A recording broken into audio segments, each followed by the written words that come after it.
ta sa Dios nga makagagahom sa tanan ug pasayloon sa atong mga sala.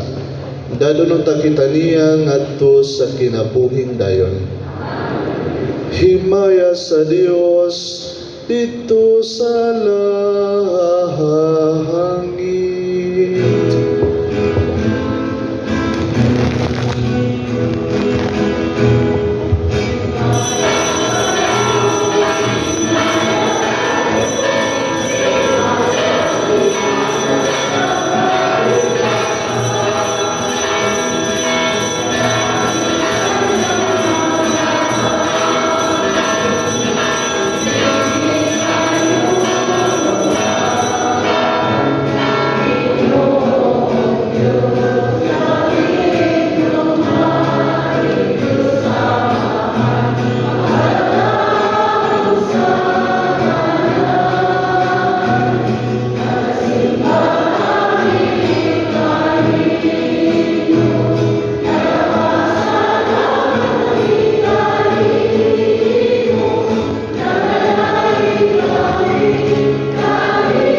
Pag-order daw niya.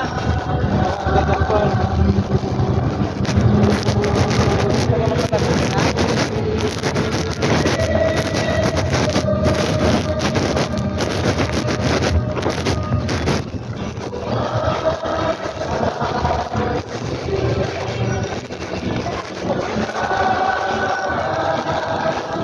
Dili dirayang.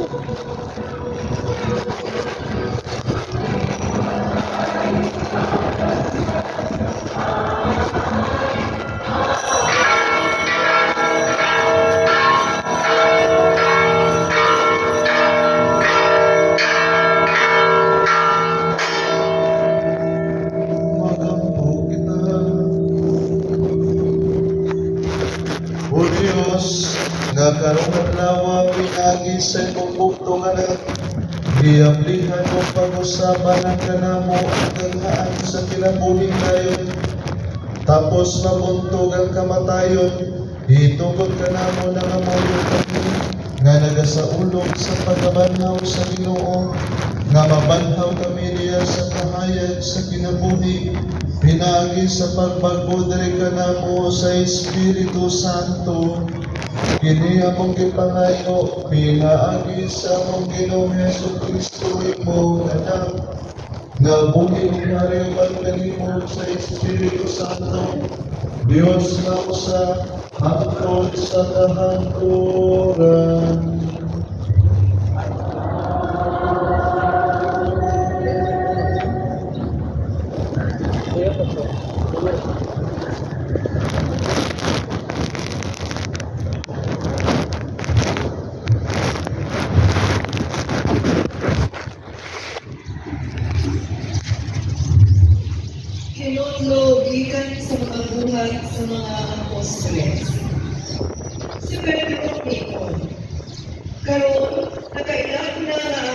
walay pinalabi. Nasayod ka mo ni atong akong nitabo sa yuta sa Israel. Nagsugod kini sa Galilea, human sa pagwali ni Juan, may tungod sa unya. Nasayod ka mo tungod ka Isus na Nazariton, nga gibubuan sa Dios sa gahom sa Espiritu Santo. Giadto siya sa tanang lapit, o giayon niya ang tanang giyawaan, kaya ang Diyos dihaman kaniya. Saksi kami sa tanan nga iyang gibuhat dito sa kayutaan sa Judea, lakip sa Jerusalem. Ilang gipatay siya, pinaagi sa paglansang kaniya dito sa krus. Apan, nabanhaw siya sa katulog adlaw, o gipadayag siya. Walang makakita kaniya ang tanang mga tao, kundi kami lamang ng mga saksi na gipili na sa Diyos. Nangaon kami o naninong uban kaniya, human siya mabanhaw. O gisuko kami niya sa pagwali sa maayong balita, ngadto sa katawhan o sa pagmatuon, na siya mao ang ipili sa Diyos, hukom sa mga buhi o sa mga patay. Naghisgot may tungod kaniya ang tanang mga propeta, nga nag-ingon, na ang tanang mga nagtuo kaniya, pasayloon sa ilang mga sala, pinaagi sa gahom sa iyang ngalan. Ang pulong sa Ginoo.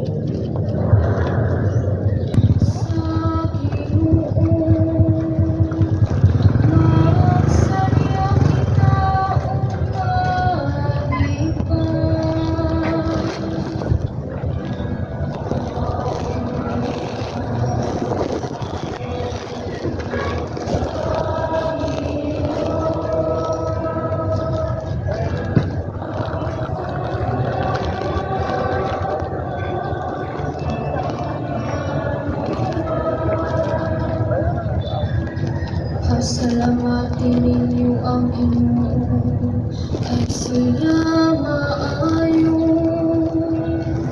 Kaya ang iyang kaluoy nagalungtad, hangtod sa kahangturan. Pasultihang balay ni Israel, ang iyang kaluoy nagalungtad sa kahangturan.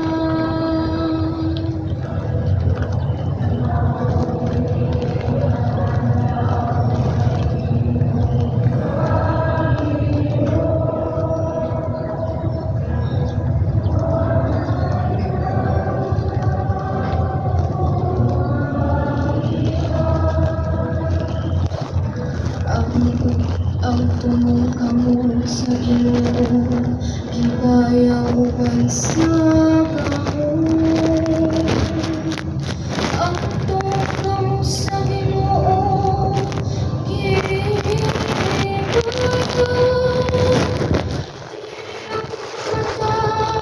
Kung dili mabuhi ang isang yako, ang mga buhay sa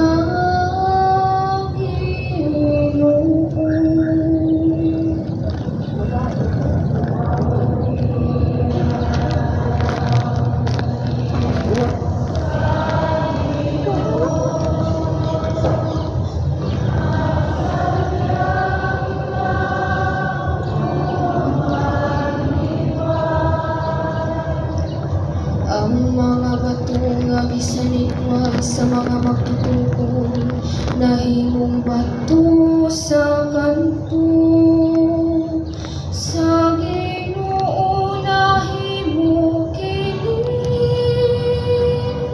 kahibulungan kini, atubangan sa atong mga mata.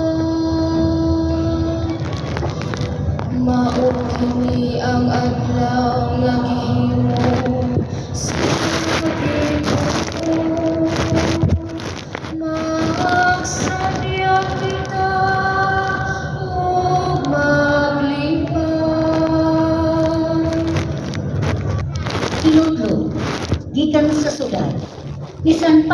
ngadto sa taga-Colosas.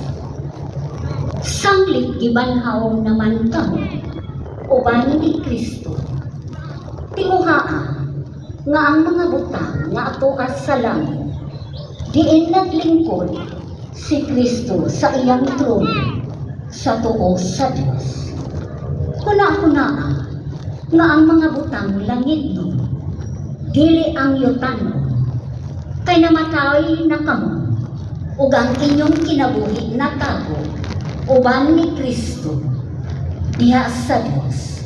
Ang matuod ninyong kinabuhi mao si Kristo ang inigpakita niya makita usab kamo uban kaniya ug moambit sa himaya niya.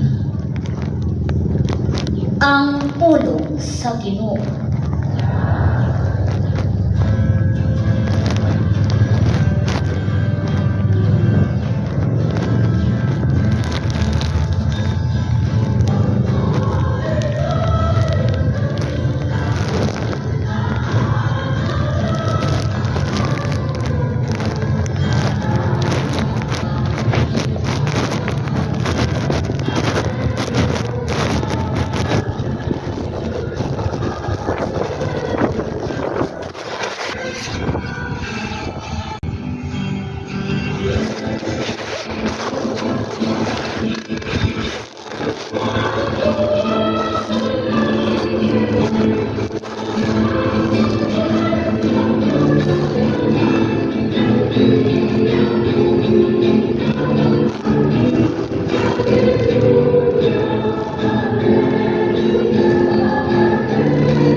Ang Ginoo manaa kaninyo.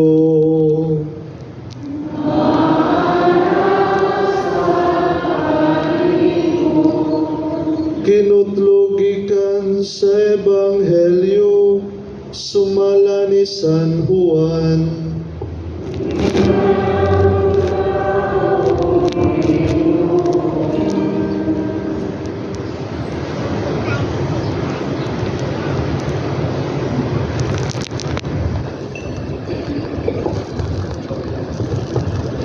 Sayo sa Domingo sa buntag, samtang ngit-ngit pa, si Maria Magdalena miadto sa lubnganan ug nakita niya nga ang bato naligid nagikan sa baba sa lubnganan.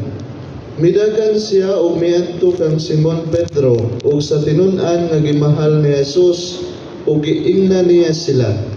Gikuha nila sa lubnganan ang Ginoo o wala kami mahibalo kung hain nila ibutang siya. Unya si Pedro ug ang laing tinun-an nangadto sa lubnganan. Nagdagan silang duha apan ang maong tinun-an mas kusog nga midagan kay kang Pedro ug nahiuna pag-abot sa lubnganan. Mitikubo siya ug iyang nakita ang panapton nga lino apan wala siya mosulod. Miabot si Simon Pedro sunod kaniya ug midiretso siya ngadto sa lubnganan ug nakita niya didto ang panapton nga lino ug ang panapton nga giputos sa ulo ni Jesus. Wala kini mahitipon sa panapton nga lino kundili gilukot o gilain pagbutang. Unya kadtong tinun-an nga nahiuna pag-abot sa lubnganan misulod usab ug nakakita siya ug mituo. Wala gihapon sila makasabot sa bahin sa kasulatan nga nag-ingon nga mabanhaw siya.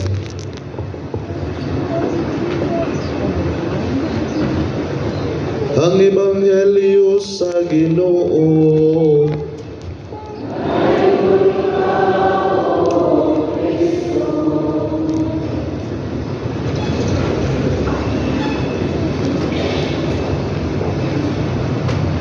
Mga igsoon ko diyan ni Kristo, mayong buntag natong tanan. Happy Easter. Mura pa mga Biyernes Santo now. Atong pakpakan ang nabanhaw nga Ginoo. Mga igsoon sa atong pamalandong, no, matod pa ni John Paul II, ningon siya, we are Easter people and Alleluia is our song. No? Kita mga tao sa pagkabanhaw o kinhanglan nga magmalipayon ta tungod kay mga tao mata sa pagkabanhaw. No? Dili lang ta magpabilin sa kasupanan o sa Biyernes Santo tungod kay ang Dios nabanhaw o angay tang maglipay. Muna mga igsoon, sa pagkabanhaw sa atong Ginoo, kawang lang ang pagkabanhaw o kawang lang ang gibuhat ni Jesus sa dinhi pa siya sa kalibutan, sa iyang pagpasakit, sa iyang pagpakamatay diha sa krus kung wa ang pagkabanhaw. Muna nga pag Palm Sunday, no, ang Benditas Lucay, giingnan tamo nga atong ubanan sa Jesus nining balaang simana, no, sa iyang pagpasakit, sa iyang pagpakamatay diha sa krus tungod kay kining tanan iyang gibuhat tungod og alang kanato, tungod sa iyang dakong gugma kanato. Muna nga kung ato siyang giubanan na karon, siguro makaingon ta nagihigugma gyud ekos Ginoo. Nga bisan sa atong pagkamakasasala, bisan sa mga atong kasaypanan nga nahimo, apan ang Dios sa Jesus miantos ug nabanhaw tungod ug alang kanato. Munang kawang ang pagpasakit ug ang gipangbuhat ni Jesus sa buhi pa siya kung wa siya mabanhaw. Tungod kay ang pagkabanhaw mga igsuon mo ni gitawag og mother of all feast. Mo ni inahan sa tanang piyesta. Muna nga kung wa ni ang pagkabanhaw, way piyesta nga mahitabo sa mga santos ug uban pa. Nganuman tungod kay mao kini kinapungkayan sa atong pagtuo ang pagkabanhaw sa atong Ginoo. Muna nga kawang lang usab na diin kung nabanhaw si Jesus ug wa pud ta motuo sa iyang mga gipangbuhat sa dinhi pa siya sa kalibutan. No? Kawang ang pagkabanhaw kung di nato buhaton kung unsay iyang gisulti, kung unsay iyang gisugo sa dihang buhi pa siya. Kay kining tanan ang kinabuhi ni Jesus mga igsuon gikan siyang pagkabata hangtod siyang pagkabanhaw, mao kini atong sumbanan diha sa simbahan tungod kay iya kini gibuhat tungod ug alam kanato. Iya kini gibuhat aron kita makabaton o kinabuhi nga walay katapusan. Iya kini gibuhat tungod ug alang sa iyang dakong gugma diha kanato. Muna nga ang pagkabanhaw mga igsuon atong gisaulog tungod kay mituo ta sa gipangbuhat ni Jesus sa iyang mga sugo nganhi kanato. O kini mga igsuon mo'y hagit sa pagkabanhaw nga atong ipadayag ang mga pagtulunan ni Jesus ngadto sa tanan nga mga tao. Muna mga igsuon ang hagit nato isip mga tao sa pagkabanhaw. No? We are Easter people. O kita maglipay sa pagpadayag nga ini ngadto sa uban tungod kay ang Dios nabanhaw tungod ug alang kanatong tanan. Muna nga atong huna-hunaon mga igsuon nga ang tanan tibuok kinabuhi ni Jesus iya kining gibuhat aron kita makabaton og kaluwasan. Iya kining gibuhat aron kita makabaton o kinabuhi nga walay katapusan. Muna nga di ta magpabilin diha sa kaguol, no, diha sa tong kinabuhi, di ta magpabilin sa problema pag-antos kasakit tungod kay gihatagan ta karon ni Jesus og paglaom nga adunay pagkabanhaw. Taliwala sa kangitngit adunay kahayag, taliwala sa kasakit ug kaguol adunay kalipay, taliwala sa kamatayon anaa ang pagkabanhaw.